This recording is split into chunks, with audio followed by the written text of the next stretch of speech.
A few years ago, I decided to visit my brother, who was stationed in Germany. I assumed that most Germans would speak English. But I found that many people spoke only their native tongue, including the ticket inspector on the train. He punched my ticket, then chatted cordially for a bit, making gestures like a windmill. I simply nodded from time to time to show him that I was interested. When he had gone, an American soldier in the compartment leaned forward and asked if I spoke German. No, I confessed. Then that explains, she said, why you didn't bat an eyelid when he told you that you were on the wrong train. Paddy's friend is hit by a car, so he phones for an ambulance. Paddy: get an ambulance here quick. He's bleeding from his nose and ears, and I think both his legs are broke. Operator: what's your location, sir? Paddy: outside number 28 Eucalyptus Street. Operator: how do you spell that, sir? Silence. Heavy breathing. Operator: are you there, sir? More heavy breathing. A minute later. Operator: sir, can you hear me? Repeated and repeated until... Operator in panic mode: sir, please answer me. Can you still hear me? Paddy: sorry about that.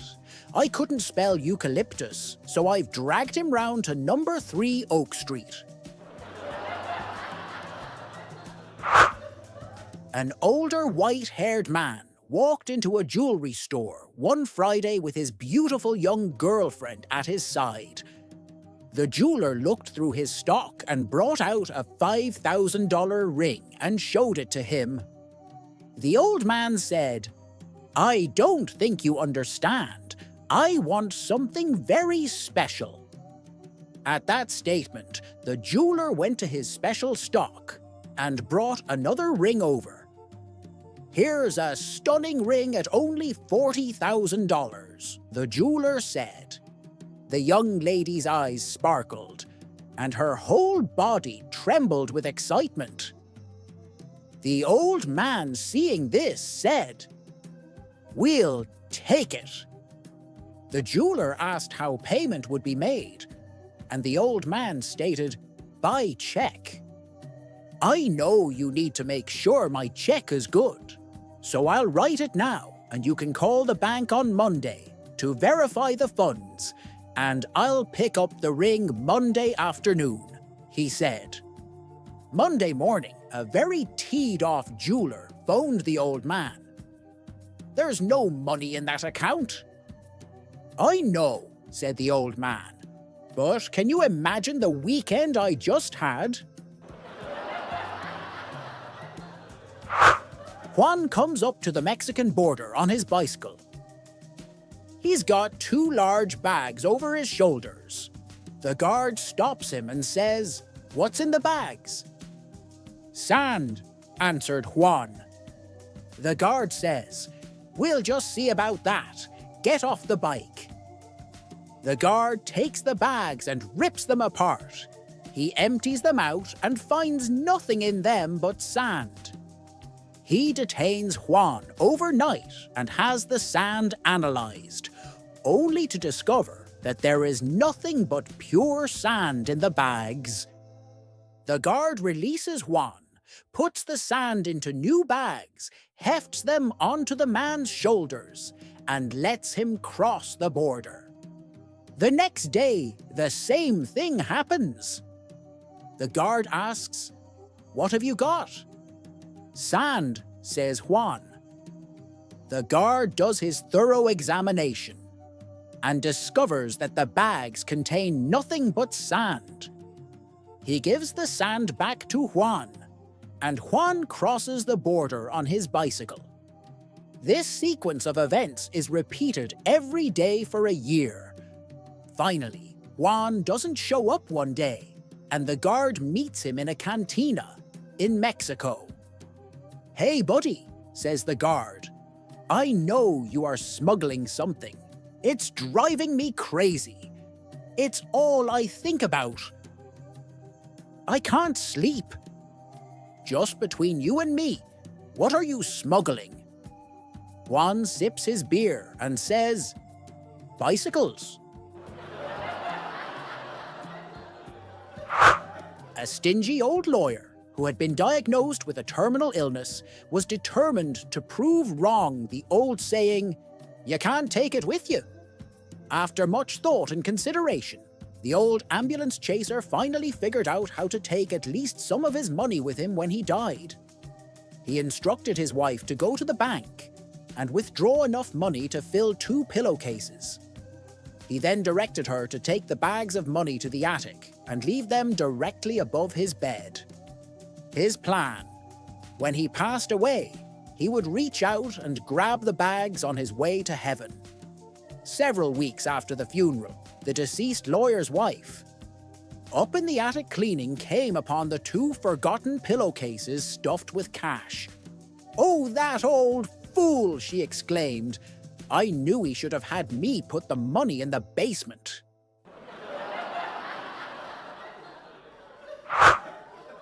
An architect vacationing on the Riviera met an old lawyer friend and asked him what he was doing there. The lawyer replied, "Remember that lousy real estate I bought? Well, it caught fire, so here I am with the fire insurance proceeds." "What are you doing here?" The architect replied, "Remember that lousy real estate I had in Mississippi? Well, the river overflowed, and here I am with the flood insurance proceeds." The lawyer looked puzzled. "Gee," he asked, "how did you start the flood?" Their biggest fear was that there was no afterlife at all. After a long life together, the husband was the first to die. True to his word, he made the first contact. "Delora. Delora. Is that you, darling?" "Yes, I've come back like we agreed." "That's wonderful. What's it like?"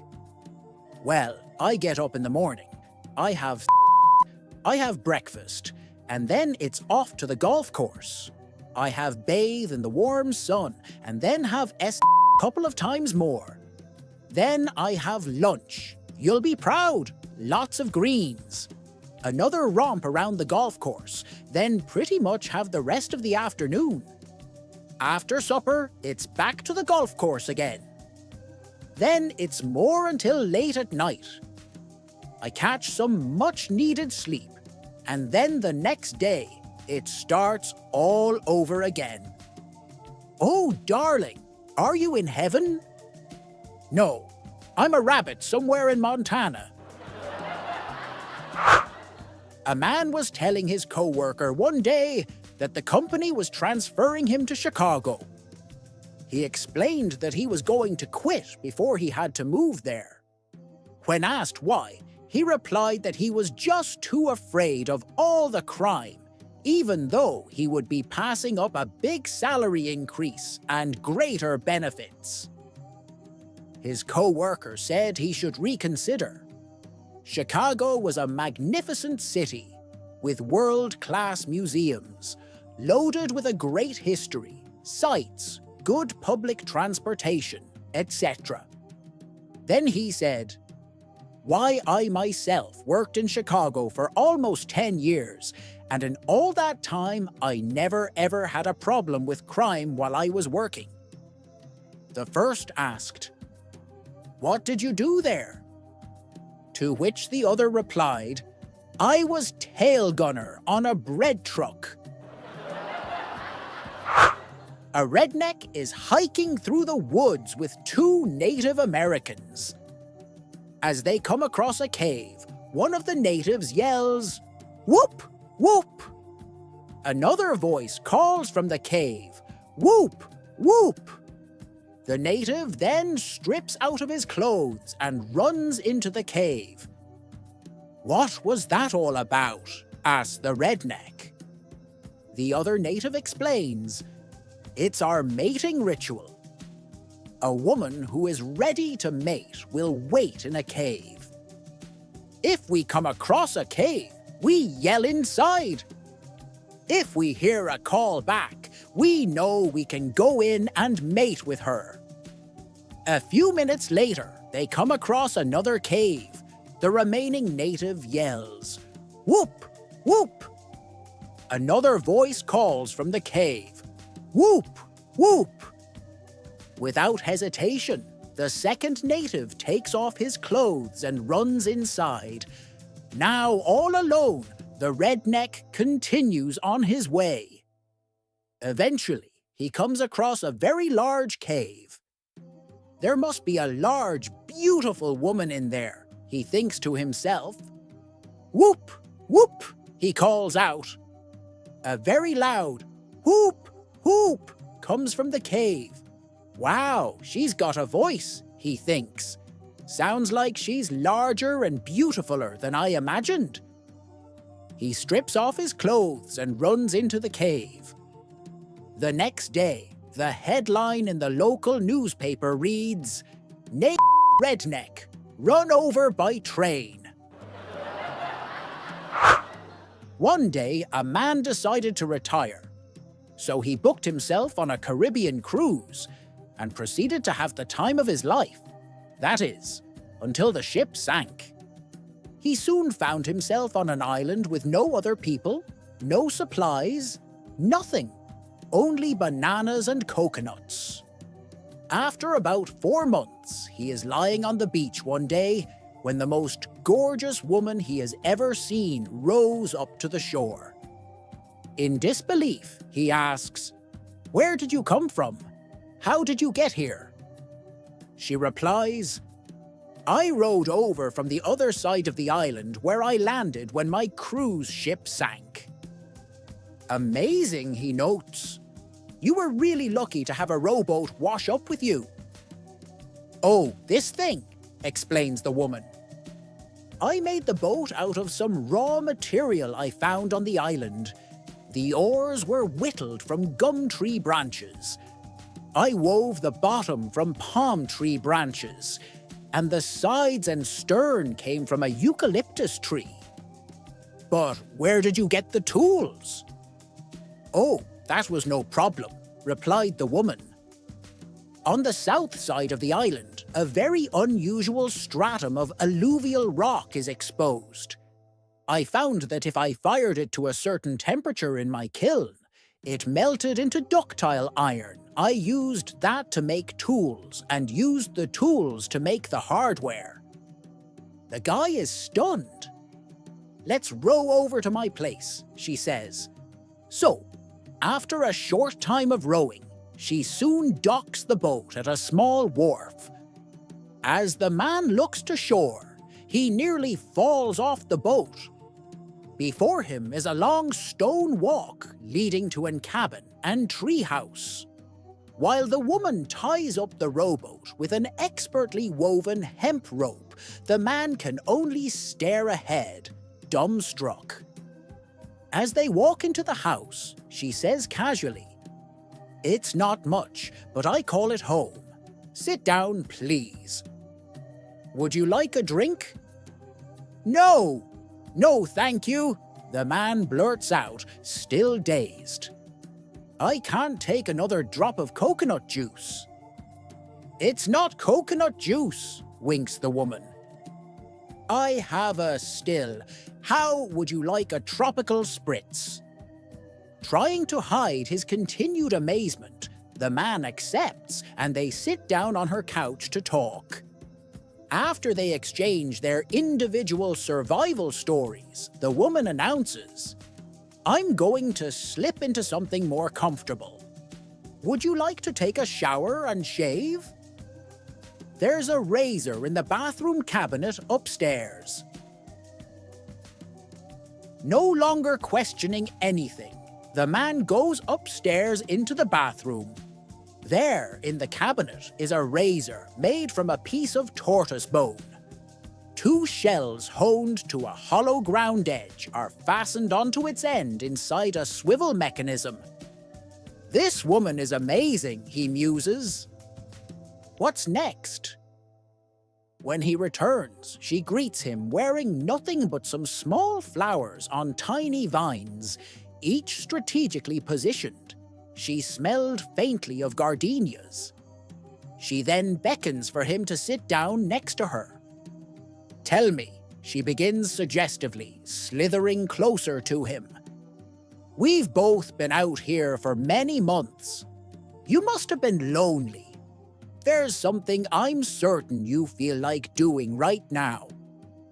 Something you've been longing for, right?" She stares into his eyes. He can't believe what he's hearing. "You mean..." He swallows excitedly as tears start to form in his eyes. "You've built a golf course." I was barely sitting down when I heard a voice from the other stall saying, "Hi, how are you?" I'm not the type to start a conversation in the restroom, but I don't know what got into me. So I answered, somewhat embarrassed, "Doing just fine." And the other person says, "So what are you up to?" What kind of question is that?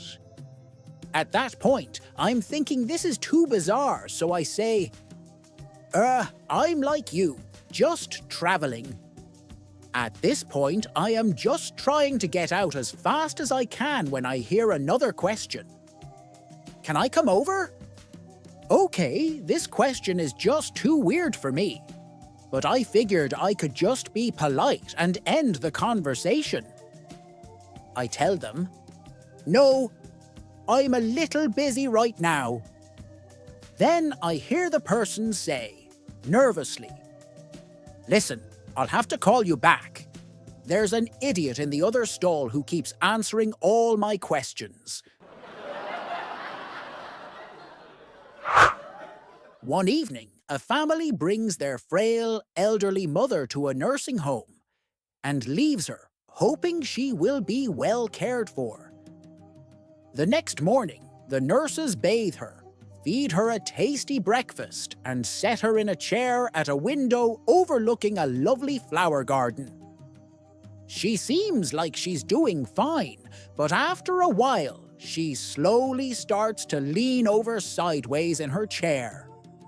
2 attentive nurses immediately rush up to catch her and straighten her up.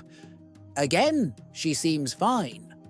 But after a while, she starts to tilt to the other side. The nurses rush back and once more bring her back upright. This goes on all morning. Later, the family arrives to see how the old woman is adjusting to her new home. "So, Ma, how is it here? Are they treating you all right?" they ask. "It's pretty nice," she replies, "except they won't let you F."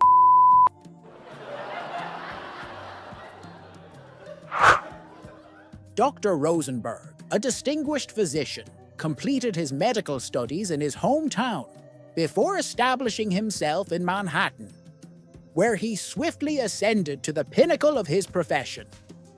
One day, he was invited to present a significant paper at a conference, coincidentally held in his hometown. He approached the stage, and while placing his papers on the lectern, they slid off. As he bent down to retrieve them, he accidentally emitted a resounding fart. Amplified by the microphone, it could be heard throughout the room and down the hall.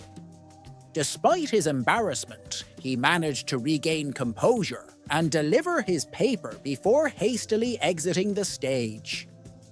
He then returned to Manhattan, vowing never to return. Years later, when his elderly mother fell ill, Dr. Rosenberg reluctantly returned to his hometown.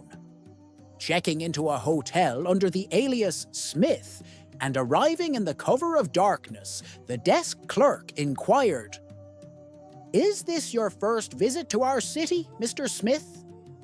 Dr. Rosenberg replied, "Well, young man, no, it isn't.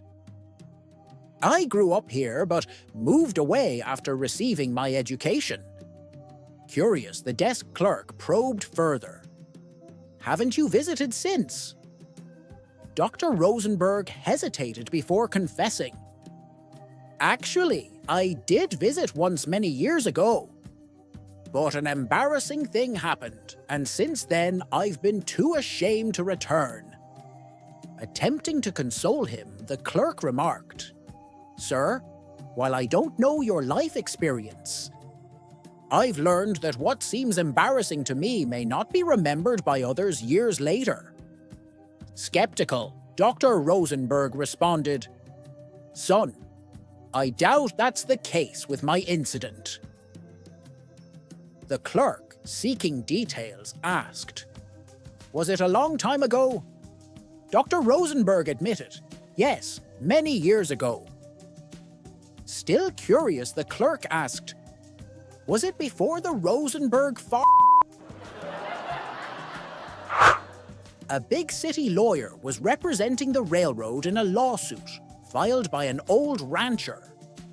The rancher's prize bull was missing from the section through which the railroad passed. The rancher was only asking to be paid the fair value of the bull. The case was scheduled to be tried before the Justice of the Peace at the courthouse located in the town square. The railroad's attorney immediately cornered the rancher and tried to get him to settle out of court. He did his best-selling job, and finally the rancher agreed to take half of what he was originally asking. After the rancher had signed the release and accepted the check, the young lawyer couldn't resist gloating a little over his success. He tells the rancher, "You are really a country hick, old man. I sure put one over on you in there. You see, I couldn't have won the case. The engineer was asleep, and the fireman was in the caboose when the train went through your ranch that morning. I didn't have one witness to put on the stand. I bluffed you." The old rancher replied, "Well, I'll tell you, young feller, I was a little worried about winning that case myself, 'cause that darned bull came home this morning."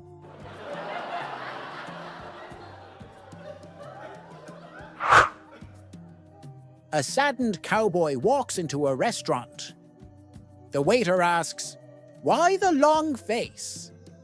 The cowboy replies, "I just found out my wife is sleeping with another man. I've decided I'm going to drink myself to death." The waiter looks shocked and says, "I'm sorry, but I can't help you kill yourself." The cowboy asks, "Well, what would you do in my situation?" The waiter puffs himself up a bit and says, "If I found out a guy was sleeping with my wife, I wouldn't sit around feeling sorry for myself. I'd kill the guy." The cowboy jumps up from his stool and shouts, "That's a great idea," and runs out of the restaurant. A couple of hours goes by, and the waiter is starting to get nervous, when the cowboy walks back into the bar with a big smile on his face. "Did you kill the guy?" the waiter asks nervously. "Nope." "I slept with your wife."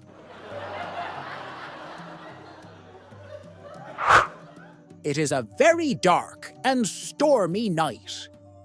A private is on his first assignment as guard duty. Suddenly, a general walks by, taking his dog for a walk.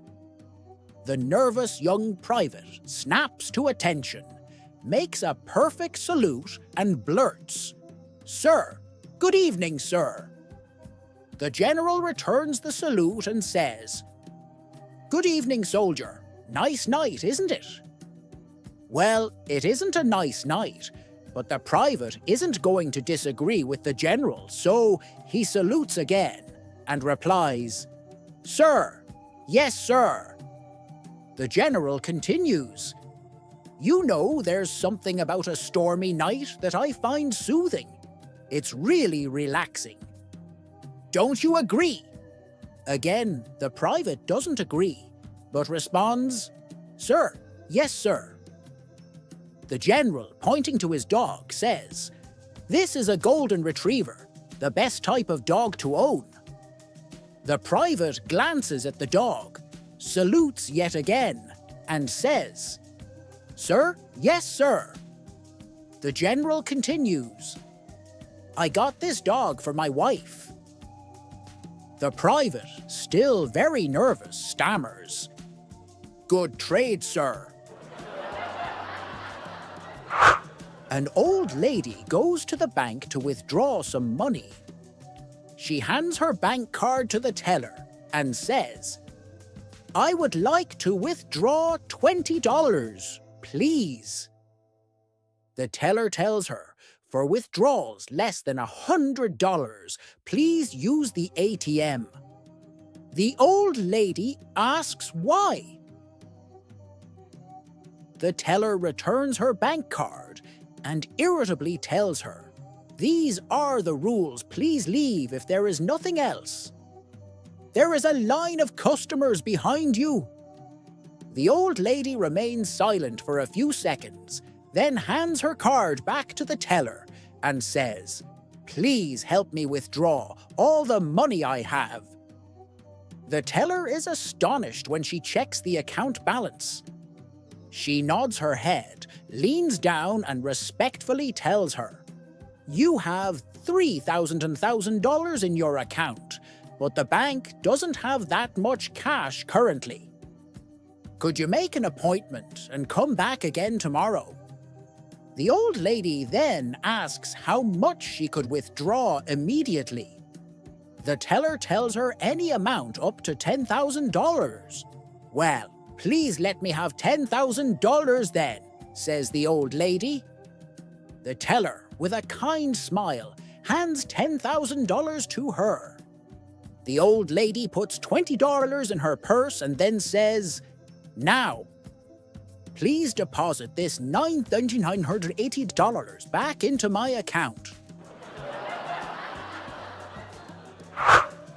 An Englishman and an Irishman go to a bakery. The Englishman steals 3 buns and puts them into his pockets and leaves.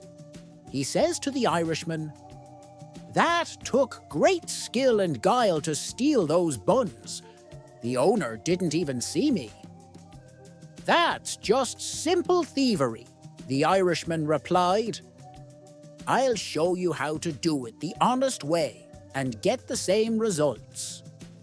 The Irishman then proceeded to call out the owner of the bakery and says, "Sir, I want to show you a magic trick." The owner was intrigued, so he came over to see the magic trick. The Irishman asked him for a bun, and then he proceeded to eat it.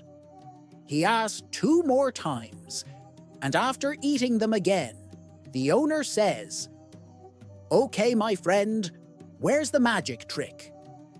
The Irishman then said, "Look in the Englishman's pockets."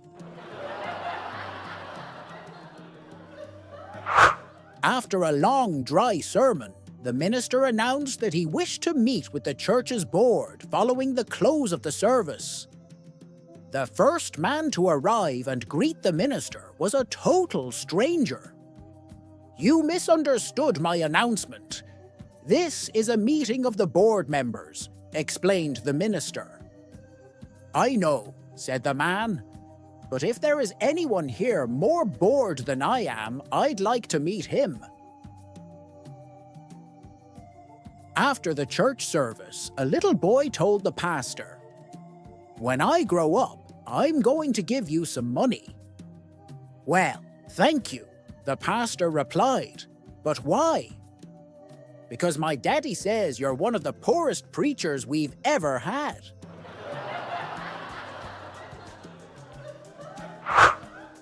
A New York attorney representing a wealthy art collector called and asked to speak to his client. "Saul, I have some good news, and I have some bad news." The art collector replied, "You know, I've had an awful day, Jack, so let's hear the good news first."